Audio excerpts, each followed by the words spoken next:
nossa aula. Bom, então, dando continuidade, né, porque ontem nós começamos a conversar, né, e a classificar os nossos materiais agora, né, com respeito a características físicas, né, ou seja, como que eles se comportariam, né, de acordo com características peculiares. E vimos, né, quando iniciamos essa conversa, que tais características não importa o tipo de material daqueles, né, que nós já catalogamos anteriormente, do qual nós vamos fazer aí um estudo. O que importa é o comportamento dele, né, quando estamos sendo classificados sob esses aspectos físicos. Tudo isso porque outrora eu já havia falado para vocês, né, que os materiais eles podem ser estudados pela sua origem, pela aquela formatação, né, do seu DNA, o que eles têm aí, né, intrínseco, né, na sua matriz, bem como, né, pela a consequência de como fica aí a aglomeração, né, aquela agrupamento, digamos assim, da estrutura molecular dos materiais, que isso nos diz muita coisa com respeito aí aos aspectos não físicos, né, mais químicos, que depois, por consequência, nós vamos obter nesses ensaios. Dentro disso, nós verificamos, né, que através dessa modelagem, né, de conhecê-los de maneira comportamental, né, quando submetidos a esforços, a gente chegou, inclusive, num equacionamento. Quem lembra do equacionamento?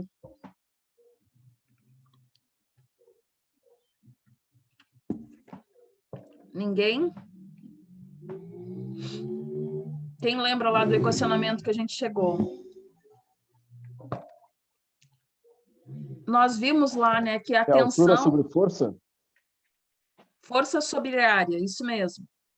Verificou-se, né, que aquela tensão, né, o desgaste, né, o esforço que o material sofreu era medido justamente, né, por ação dessa força com respeito a uma área.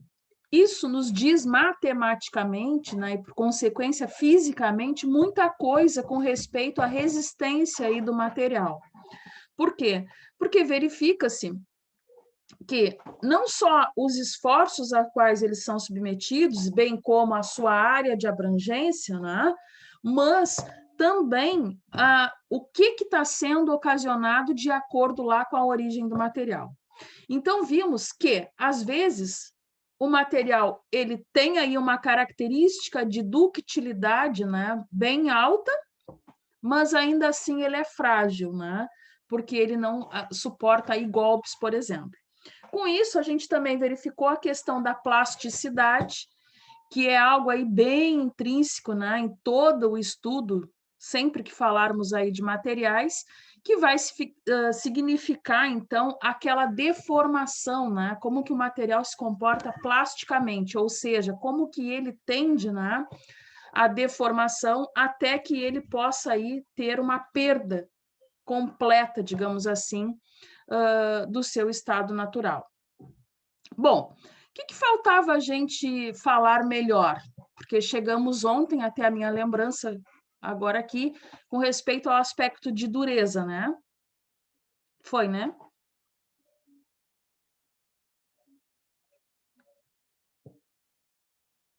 Me ajudem? Foi até aí, né? Não chegamos a falar em tenacidade. Isso, a gente já começa a tenacidade. Isso, então tá certo aqui o que eu apontei. O que seria a tenacidade? O que vocês acham?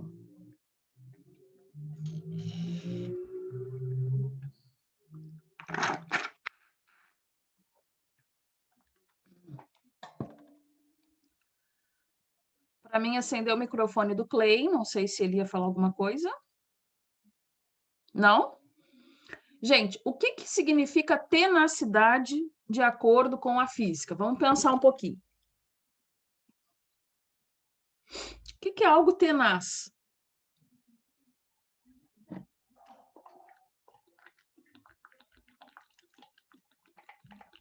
Lembre-se, sempre as nossas classificações terão como objetivo verificar os esforços no material, sob pressão e temperatura. Isso são condicionantes físicas, né, para que a gente possa ter um objeto de estudo. Porém, se fôssemos fazer uma definição, né, para tenacidade, nós diríamos que seria aquela capacidade que o material tem de absorver energia, né, para si e deformar permanentemente, ou seja, plasticamente, sem fraturar. Isso é uma definição. Está relacionado aí com a questão do equilíbrio, né, de resistência e ductilidade aí do material. Aqueles elementos, né, que nós já estamos aí falando, né, desde a aula passada. Então, o que ocorre com respeito, né, a esse aspecto da tenacidade? Entende-se que o material não fratura, mas o que ocorreu com ele de fato, uma vez sendo aplicado o limite da tenacidade dele?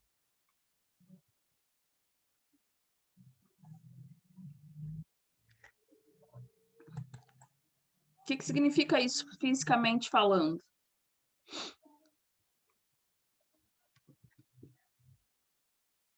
Aceito sugestões. Que ele se conformou a determinado esforço. Exato. Ele, então, entrou num estado ali, né, de que ele se conformou. Ou seja, ele perdeu propriedades, né? Ele perdeu capacidade aí de resistência mecânica, mas ele está, né, intimamente comprometido na questão da sua resistência plástica, né? Ou seja, é bem o que a definição aí nos argumentou. Ele teve um processo, né, de absorção em demasia de energia, né? Deformou de forma permanente, mas ele não fraturou. Aonde que eu posso ver essa questão da tenacidade? Por exemplo, em polímeros, borrachinhas, aquele exemplo que a gente citou ontem. Posso dizer que no momento que eu estico a borrachinha, ainda que ela não rompa, se ela não voltou àquele comprimento que a gente comentava, né, que tinha que ser o comprimento inicial, teve um efeito físico de tenacidade neste exemplo? Sim ou não?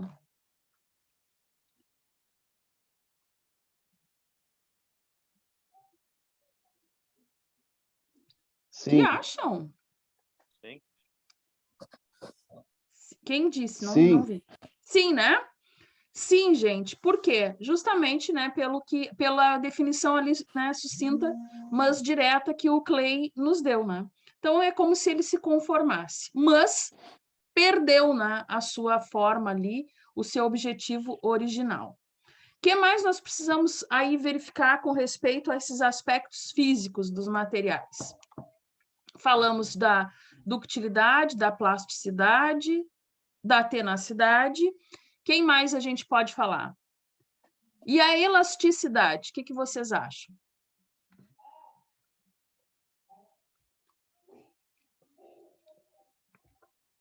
O que seria?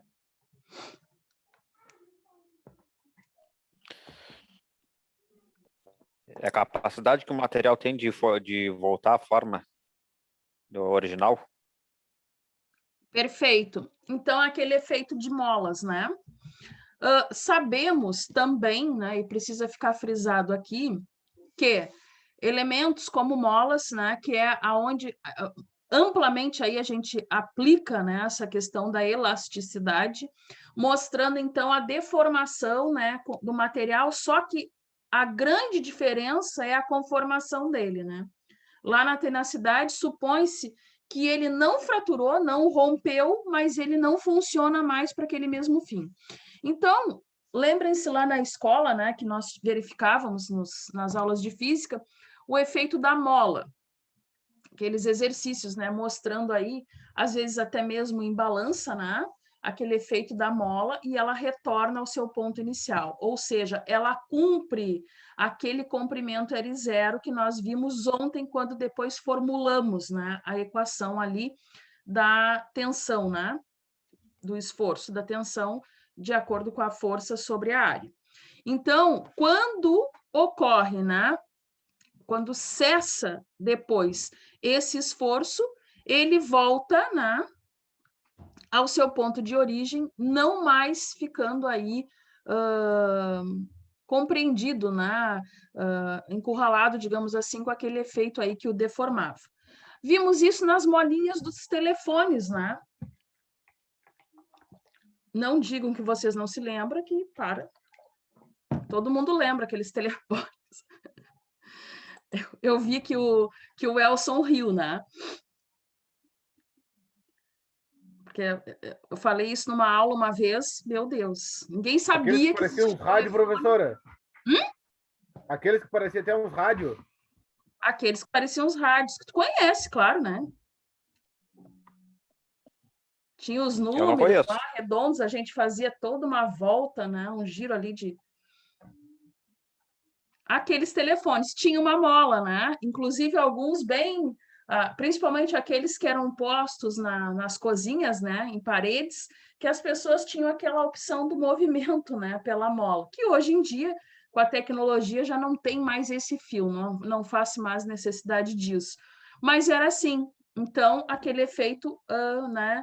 Cessava a deformação, voltava ali a mola para o seu estado, né, originário. Vamos para exemplos mais de acordo aqui com o nosso objeto de estudo. Outros lugares que a gente tem esse mesmo efeito, né, da aplicação aí da elasticidade. Tenho isso num veículo? Vejo que o Nicolas acena que sim. Vocês, né, aí homens têm mais...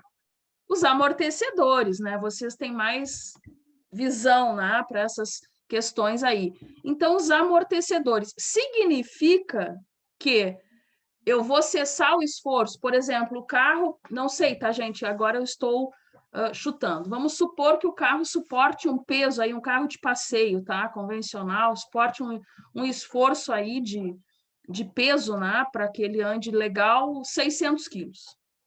Estou supondo. Bom, ele vai tendo esse esforço, né, sucessivamente, né?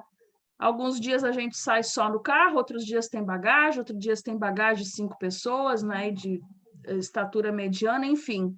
Significa que, cessando o efeito, eu volto à minha origem, né? Tem a elasticidade desse fecho aí, desse molejo, né, desse amortecimento. Mas isso é eterno? Não. Não é fator eterno. Fadiga, né? Repete, Nicolas, por gentileza. Tem o fator fadiga do material, né? Que, fadiga do material. Inclusive, nós vamos ver, existe até um ensaio, né, de fadiga. A gente tem como verificar essas questões em laboratório e chegar a essa conclusão. Então, mostrando que os materiais, eles têm capacidades de se deformarem por alguns aspectos, perderem propriedades, mas não romperem. Tenacidade. Outras ocasiões, como esse exemplo citado do automóvel, eles vão voltar o seu estado de origem, né? E vamos cumprir o tempo hábil aí para uma revisão e eles vão permanecer fidedignos. Mas a fadiga do material ocorre. Então, isso é sucessivo, né? Todo esforço repetitivo, né, chega a uma tendência aí de que o material entre numa situação de fadiga e, então, ele causa aí um rompimento. Outro exemplo que eu posso falar para vocês com respeito aí à elasticidade, né? Ou seja, aquele estado de desequilíbrio que o material possa se comportar, mas que depois ele se recupera. Todos conhecem a ponte Rio Grande Pelotas? Sim, né? Somos daqui, todos conhecemos. Por que na duplicação não ficam os veículos, desculpem, em cima da ponte ligados, ou se ligados com algumas, né, advertências? Poucos, eu diria. Por que isso? Por causa da trepidação dele, professora? Trepidação, ou seja, aquilo é uma estrutura, né, de concreto armado que está colocada ali sob efeito de compressão. Também um aspecto físico, né, de uma característica, e não de um material específico, mas de um todo. Significa o efeito fadiga que o Nicolas comentou. vários veículos ali em cima ligados, né? A tendência é que una-se as frequências, ou seja, quais frequências? A do veículo, né? Que tem aquela certa vibração, bem como da ponte. Se elas ficarem na mesma, né? A tendência é o colapso. Então, por isso até que pontes com esse estilo, né? Tem um padrão de construção, né? A compressão, que a gente chama, aquela construção aí arqueada. O efeito também lá da régua, né, na escola. Quem já não pegou a régua, colocou a borracha no meio. Isso também é mostrado para a gente lá quando se estuda, né? Então, a gente vê que causa uma flecha, né? Porque não suporta o peso. Mas se tu der um pequeno arqueamento, né, já é suportado. Aonde a gente vê esse efeito também, que pode entrar em colapso ou em fadiga, por perder propriedades. Um estádio de futebol tem a mesma consequência?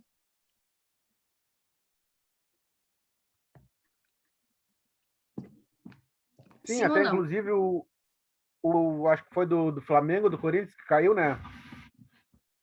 Teve um colapso numa reforma, não sei, né? não lembro. Caiu? Sim, agora sim, caiu uma parte dele. Não, já faz horas. Já faz tempo. E isso a gente vê, né? Oi, Clay? Não. Tá. Por que isso, gente? Por causa destes efeitos que nós estamos aqui a estudar. Então, por exemplo, no estádio de futebol, o que é levado em conta?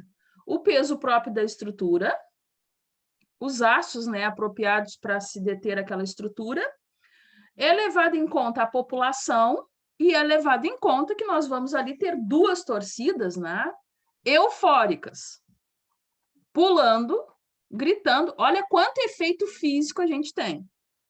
Que se der tempo, eu ainda quero falar um pouquinho com vocês a respeito de ondas, né? Nós temos aí vários efeitos ocorrendo. A questão sonora é um efeito físico, né, que também incide aí nos materiais, o efeito, né, das pessoas ali pulando e a resistência ali do corpo. Então, vejam que tudo é física, né? Tudo tem uma aplicação, né, bem abrangente. Parece que a gente estuda as coisas como num ponto específico, mas elas se comportam iguais, né, para vários aspectos. Então, eu chamaria isso de a elasticidade, né? Cessando o esforço, eu tenho que garantir que as cadeiras, né, do campo de futebol, do estádio, uma vez as pessoas indo embora, estão todas lá esperando o próximo jogo.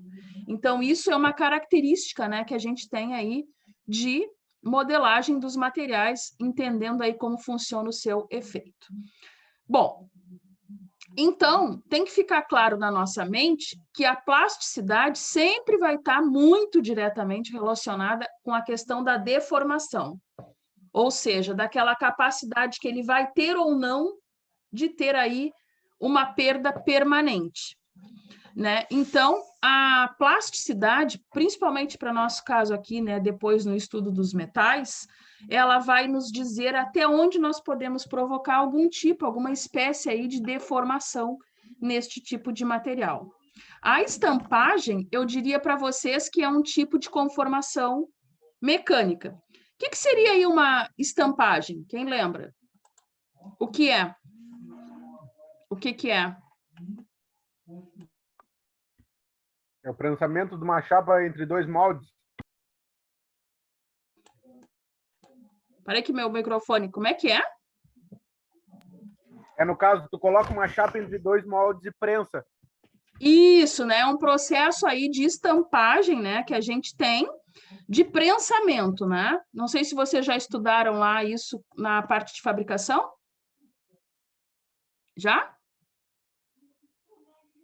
Então, vai consistir lá, conforme o Nicolas falou, desde a escolha do corte, né?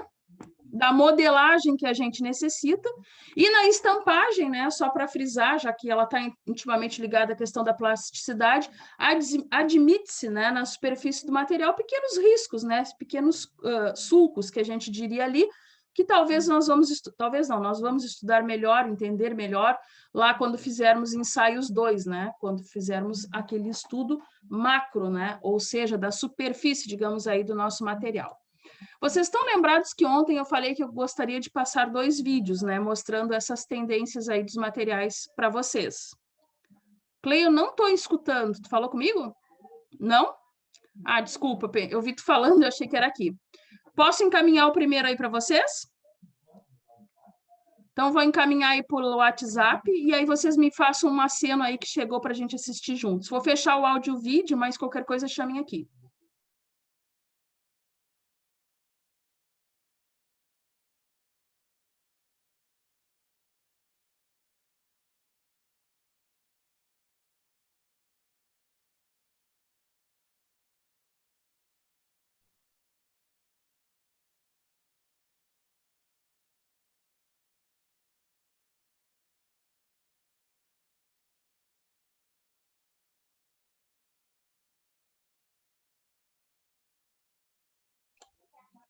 Bom, o que acharam do vídeo?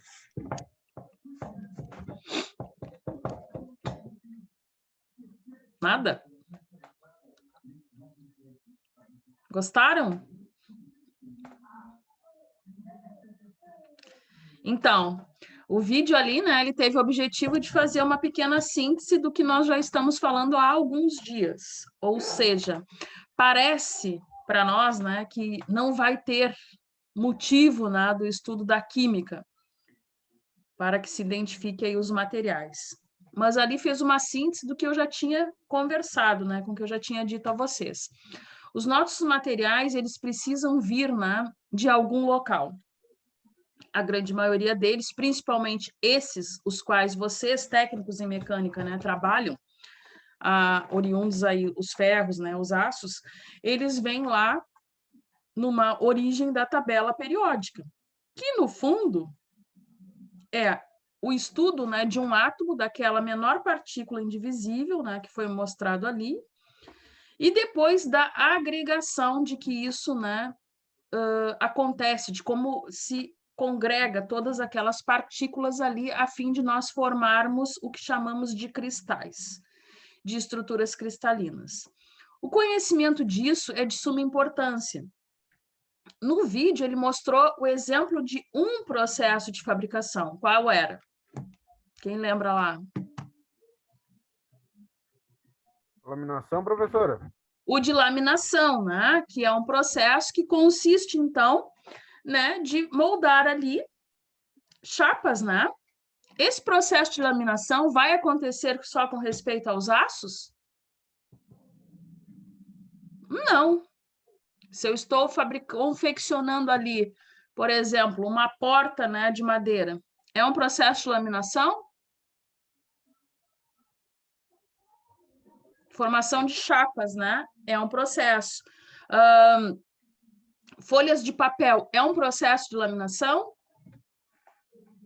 Sim, porque eu tenho ali uma adequação, né? E com isso, com este único exemplo, né, que foi dado ali para nós no vídeo, a gente consegue ver que realmente a estrutura cristalina dos materiais nos importa bastante. Primeiro, nós precisamos entender que pela estrutura cristalina, eles mostraram ali 3 tipos, né? É justamente como as moléculas estão agregadas. Uma vez agregadas, elas compõem aquele contexto, compõem aquele material. Uma vez, né, desagregadas por algum motivo, né, elas vão dar aí o efeito dos que nós estudamos lá, os efeitos físicos, né, inclusive aí os de ruptura. Nesses processos como laminação, né, a estampagem, a conformação, mostra que esta moldagem dos materiais nos faz com que eles adquiram, né, formatação de acordo com aquela nossa necessidade. Então, por isso, né, que todo esse estudo precisa ser um conjunto. Ou seja, conhecer, em primeiro lugar, o que estamos trabalhando. O que eu quero trabalhar? Bom, eu quero confeccionar um eixo. Que tipo de material eu preciso, né? Que tipo de aço eu preciso? A partir disso, né, através do que a gente conhece do material, a obtenção da escolha.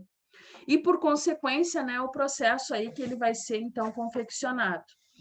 Isso nós vamos ver também lá em ensaios 2, quando estudarmos, né, porque foi falado ali na estrutura cristalina e nos grãos, né? Não sei se vocês estão lembrados. Lá a gente vê que esses vazios, né, que por hora possam aí ficar no material, nós temos condições de fazer uma observação, né? Muitas vezes a gente consegue, dependendo aí do processo de fabricação, ver já em loco, né, ali na superfície, digamos assim, da nossa peça, e em outros momentos a gente precisa escolher uma área de abrangência para poder, então, fazer um estudo, né, através de ensaios mais minuciosos, os micrográficos. Até aí, ok para todos? Posso encaminhar o segundo vídeo? Ô, professora. Oi, pode falar, José. Olha só, fiquei com uma dúvida aqui, porque quando tu falou em laminados, é um processo e da madeira, na verdade, é outro processo, não? Porque quando Como tu deu o assim? exemplo tu deu o Como exemplo assim, da outro processo? porta. Tu deu o exemplo da porta Eu dei um exemplo porque o processo trabalho de sob laminação, pressão. claro que no processo de laminação, não sei se vocês já entraram, por exemplo, numa serraria. Quem já entrou lá no processo de uma serraria? Alguns já. Então, como é que chega lá? Chega as toras mesmo, né? São colocados em maquinários específicos, das quais ali vai se obter camadas. E nós vamos utilizar de acordo com aquilo que a gente necessita. O que eu quis falar neste processo de laminação, que a tendência do processo de laminação é nós obtermos ali chapas com espessuras específicas. E dentro do que a gente conhece de outros materiais, eu quero dizer para vocês que não está só ligado aqui, né, a algo mecânico. É isso que eu quis te dizer. Mas lá também é um processo de laminação.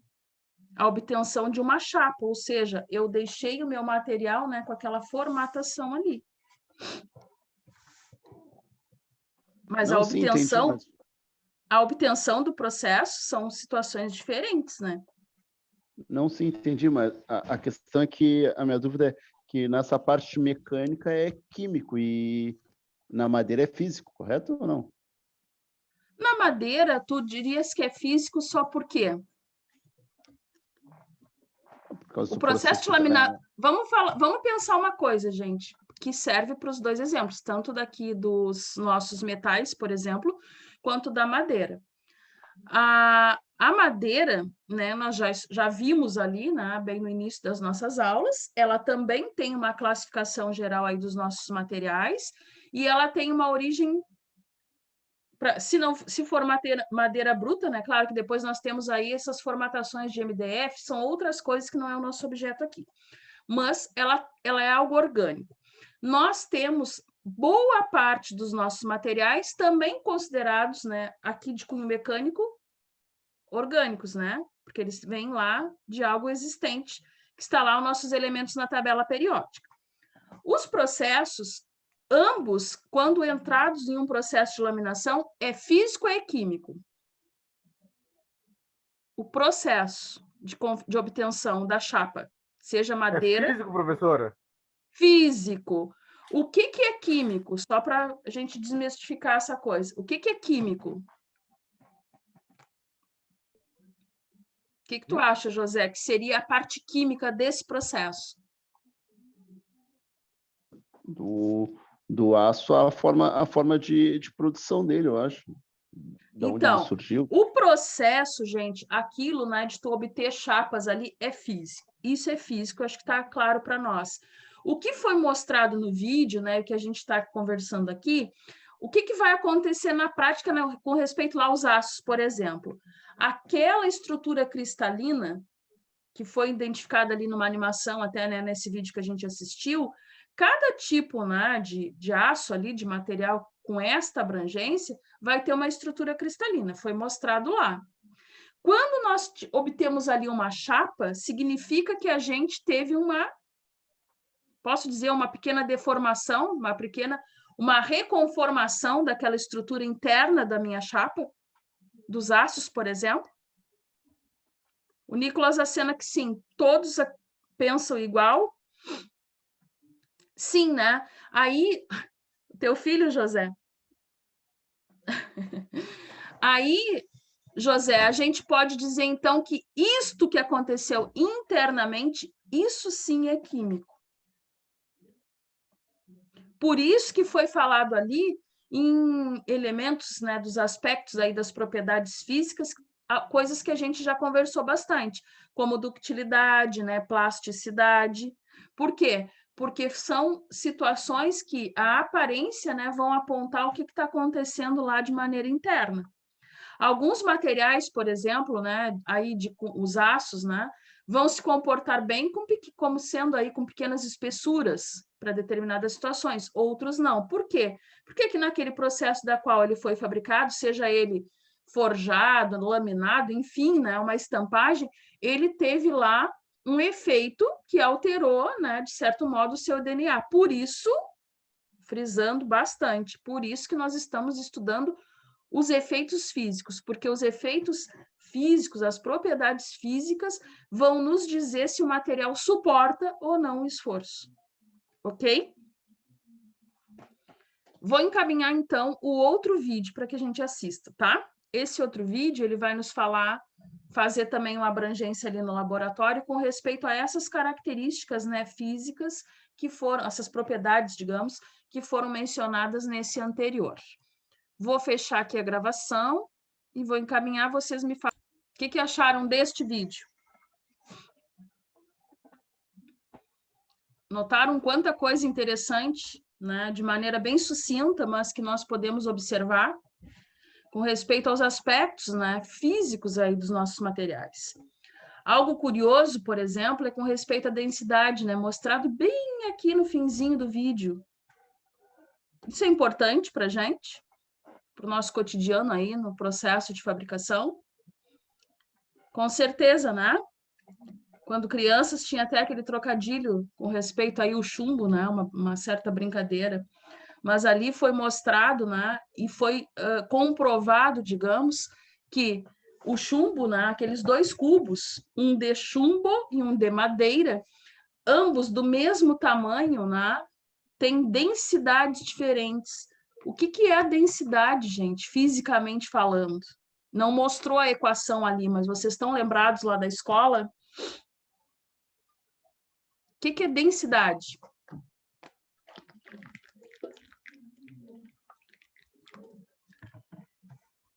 Opa! Agora é a hora que todo mundo fica assim, super de boa comigo, conversam, abrem as... Olha aí, ó, abriu um monte de câmera. Tá? Vamos verificar isso amanhã, porque como já tá não é tão tarde, mas já está perto da hora de vocês soltarem mesmo. Olha aí a festinha do Robson. Tô vendo aí. Hein, professora? Quem chamou? E no caso, assim, nesse encruamento, também usamos uma temperatura morna, por exemplo? Falhou a tua fala. Eu não entendi o Não, final. eu perguntei assim, tipo, no encruamento nós usamos também uma temperatura morna, também ela se enquadra, né? Não a frio, não a quente. Sim, porque o que ocorre, né? Esse a frio, em tese, não existe aí inserção de temperatura. Eu não sei se esse morno que tu está falando é o ambiente. Então, é a temperatura, é as condicionantes, né? Temperatura e pressão que eu falava para vocês que nunca mais a gente se livra, né? Quando vai fazer um processo de fabricação. Sempre vamos estar condicionados a isso. Mas tu consegue fazer essa reagregação, digamos assim, através de temperatura. Uma coisa que eu vou frisar também para vocês, quando nós, eu digo vocês, né, estudarem lá ensaios 1, vocês vão ver que o quesito temperatura e pressão vão ser importantes em outros processos aí, né, de análise. Porque lá em ensaios 2, né, vocês vão fazer, como eu falei, vocês vão ter aí uma análise a fim de investigação, seja de projeto, seja, né, de verificação de um erro, por exemplo, tanto num ensaio macro, que a gente chama, isso até 50 vezes aí pode-se usar uma lente de aumento de um microscópio, e ainda assim é considerado um ensaio, né, visual, aquele que tu faz até na oficina, e o micro. Só que para o ensaio micrográfico, muitas vezes tu necessita, né, de inserir temperatura. Então, essas condicionantes, tu vais relembrar isso que a gente está falando, né, desse processo que a gente vai estudar melhor amanhã. Por quê? Porque ela vai ser necessária para a composição ali daquele corpo de prova. Isso é desordenado? Não, né? Eu vou ter que cumprir regras normativas, né, a fim de que isso seja na medida. Eu não sei se o morno do Lennon, né, queria dizer exatamente isso, mas na prática é isso que acontece, porque tu vais ter que ter ali uma medida correta para cada material. Por exemplo, eu vou analisar com inserção de temperatura uma chapa fina, vamos dizer, né, pouco espessa aí, de um material, ela vai ter ali uma capacidade de deformação muito alta, né? Se eu colocar a mesma potencial de temperatura sei lá, numa barra aí, né? Num vergalhão. Isso também vai ser importante. O Nicolas? É o Nicolas. Isso. O Alex nos falou que, no caso, é considerado trabalho a frio até 40% do ponto de fusão do material. Sim, concordo. Aí eu não sei se daí que o Lennon está falando, no caso do aço, ponto de fusão dele é em torno de 1.600 graus, seria 800, né? Até 800 trabalha frio. Aí eu não sei se o Lennon está falando, no caso, assim, um pouco menos dos 800. Porque o nosso caso aqui, os percentuais corretos não é objeto do meu estudo, né? Lá o Alex tem melhores parâmetros para dizer os pontos de cada um, porque ele é engenheiro mecânico, né? Conhece melhor cada material. O que nós temos que analisar aqui na parte de laboratório, que nós vamos ter normativas, a fim da gente obter esse conhecimento. Os 40%, concordo plenamente com ele. Isso vai se aplicar só para um tipo? Não, para todos, né? Tu tens essa margem normativa com respeito a isso. Agora, o que eu quero te dizer que, no meu caso aqui, né, tanto nessa disciplina quanto na outra de ensaios, que vocês vão estudar, a temperatura será importante até no corte do material. Correto? O Clay acenou com a cabeça como que concordando. Vai ser importante até no corte. Por quê? Porque, por exemplo, para mim cortar um vergalhão, eu vou usar uma lixadeira lá, não vou ter tantas preocupações. Não é importante. Mas para mim cortar uma chapa, a apropriação do disco, a questão do resfriamento, né? E isso para todos os materiais, porque aqui nessa disciplina a gente não está focado só em aço, né? Na parte metalúrgica, né? Disso. A gente está focado na diversidade dos materiais. Então, até mesmo as madeiras, que foi um exemplo que a gente falou também hoje, né? Disco apropriado, resfriar, tudo que estiver envolvido, né? Para aquilo que ser de acordo ali, para não haver uma queima do material. E, inclusive, uma perda do disco. Então, até eu falava para vocês da questão lá de verificarem na escola, né? Quem puder ir, até aquela ideia que alguns tiveram da gente poder ir lá para algumas aulas para o laboratório seria importantíssimo, porque lá a gente vê que esses equipamentos, né, da nossa função agora aqui de laboratório, a temperatura, né, que nós vamos empregar, os cuidados que a gente vai ter, né, para obter esses materiais aí, essas regiões de estudo, né, que a gente chama, são, assim, demais importantes. E a parte, então, de ensaios 2, eu acho lindíssima, assim, né, porque é uma parte investigatória bem importante, e fica, assim, coisas do nosso cotidiano que parece que a gente não leva em conta, né? E é tudo que a gente está aprendendo aqui, dessas propriedades, né? Que a gente não vê motivo depois lá, porque vocês sabem que vocês, né? Nós, todos trabalhadores, a gente é impossível, né? Por exemplo, se eu não tenho aí um disco apropriado para fazer um corte, eu vou fazer esse corte, com certeza, de qualquer jeito, com outro qualquer que eu tiver do meu lado. Então, gente, por que isso não é legal? Por que lá na indústria, né, a gente tem procedimentos e é necessário seguir esses procedimentos, né? Porque existe todo um contexto, a gente está aí descaracterizando, né, os materiais. E lá em ensaios 2, então, vocês vão ver que isso é motivo, assim, de descarte total do material.